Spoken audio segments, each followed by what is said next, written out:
This is the first stark departure from OnePlus's previous strategy of making more affordable phones with high-end hardware. But can the OnePlus 7 Pro really compete in this new category? Hey, I'm Brian and this is my review.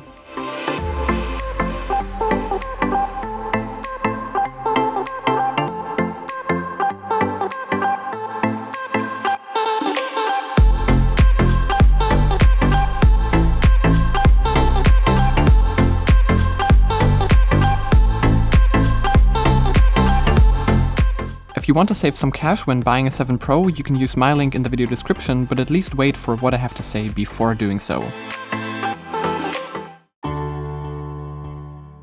Compared to the 6 and 6T, the look didn't change substantially. It's definitely recognizable as a successor to those phones. Though they did get a bit more out there with the colors. Instead of black and black, the mirror finish back is now grey, but I'm not the biggest fan of this because it has the tendency to look a bit purplish. The nebula blue that carries on the matte finish of previous midnight black versions looks really great though. And let's get this out of the way, the 7 Pro is a huge phone, but this isn't the only issue, it's just really heavy. The 20% more heft when compared to an S10 Plus are immediately noticeable. Some people will not care, but for me it's a bit too much despite my large hands, and have no reason to believe that space was the reason for the headphone jack being absent. But of course this phone is large for a reason, the amazing display on the front. I think this is the closest any phone has come to a truly bezel-less design to date. The chin is still a millimeter thicker than the rest, but it's very close. I love the way this phone looks from the front, and I think this is what all other devices will now have to live up to. And as has become a new trend apparently, the display also has curved edges. I think it looks kinda cool, but it's not that good at rejecting unintended touches. And it really serves no purpose other than adding to the appearance. And because there's no notch or hole punch to be seen, you now have that pop-up selfie camera everyone likes to talk about. I rarely take selfies, so I would leave it in most of the time anyway, but until we have a camera under the screen, it seems like an okay solution. To be honest, I would prefer a hole punch in exchange for actual certified water resistance though. Yes, people have put this in water and it survived, which is good for peace of mind, but I still would not be comfortable going in the water with it to take pictures or so, which I would be with an S10, and yes, some people like to do such things.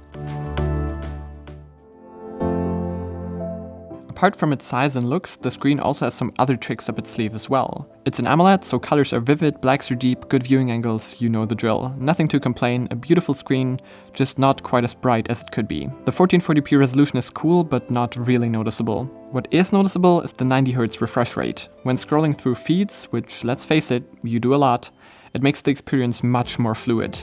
Just like with the iPad Pro, I don't necessarily think it makes any device with a 60Hz screen feel choppy, but it certainly is really cool. The display is of course not the only thing that makes this phone feel fast. That also has a lot to do with the internals. You get a Snapdragon 855, but I don't like that the base configuration only has 6GB of RAM at this price. Why OnePlus? 128 or 256GB of storage is plenty though, and that storage being UFS 3 also adds to the speed. App launch times from RAM are as fast as I've ever seen. This phone never needs a second to think, it's just great.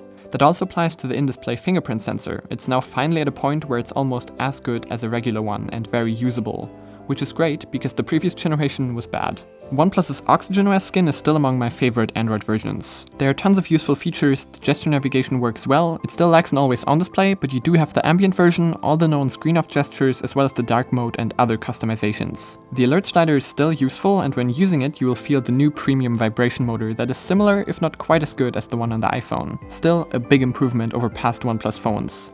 And so are the stereo speakers. With the speaker having been another weakness of prior OnePlus phones, it's nice to see that these are loud and clear. Now the term fast also leads us very well into charging. Warp charge is unbelievable. The phone goes from 0 to 70% in about half an hour and is full in only a little over 1. But no wireless charging, still. Battery life is really good. I get about 6 to 7 hours of screen on time with automatic brightness and my mix of messaging, browsing, video watching and other app usage, but no gaming.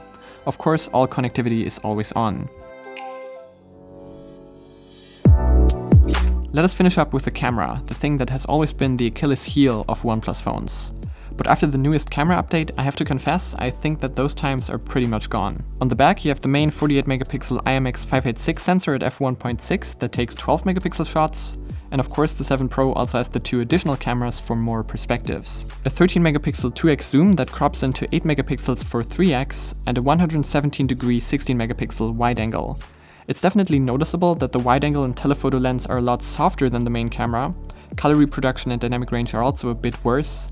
It is thus still best to use the main sensor for the best quality results, but it is really nice to have the options, especially the wide angle. Sometimes the pictures of the 7 Pro are really hard to discern from the ones of the Pixel.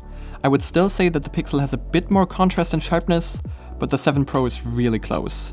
And dynamic range is on point without overexposing, despite the pictures having a tendency to be a bit warmer and brighter. Colors are sometimes a bit too saturated though. For food this might actually be preferable, but other times it's not as natural as it could be. Overall I would say this camera slots in somewhere in the middle between the Pixel and the S10 in terms of the way the pictures look, with both quality and style.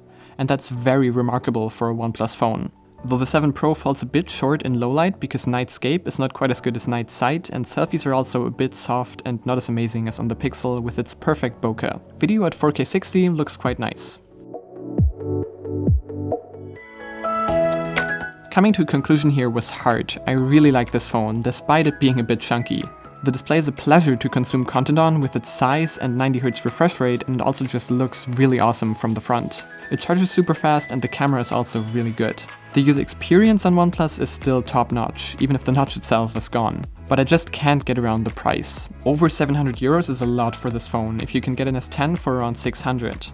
Yes, that one doesn't have 90Hz and warp charge, but it does have water resistance and wireless charging. The value proposition just doesn't make OnePlus the clear choice anymore. The same goes for the regular 7 by the way. This is now a premium phone with an as premium price tag. The 7 Pro is a great phone with a display you don't get anywhere else, but it's not really a good value anymore. With other phones falling in price while OnePlus keeps theirs steady, the 7 Pro is not less but more expensive than comparable options. And as I said in my hands-on video, while other manufacturers are copying OnePlus's past strategy of making lower priced yet not really cut down flagship phones, OnePlus is doing the exact opposite. This is more than anyone needs to spend on a phone in a world where the Pixel 3a and the Galaxy S10e exist. I think this is the first time that the price is not a reason for, but against OnePlus. I know that this makes more economic sense, competing with the price is not the most lucrative strategy after all, but that doesn't mean I have to like it. Bear in mind the link in the description to support the channel and to save some cash, and if you enjoyed this video, you know which buttons to press, and don't forget to press that follow button on Twitter. I'm Brian, thanks for watching, and I'll see you in the next one.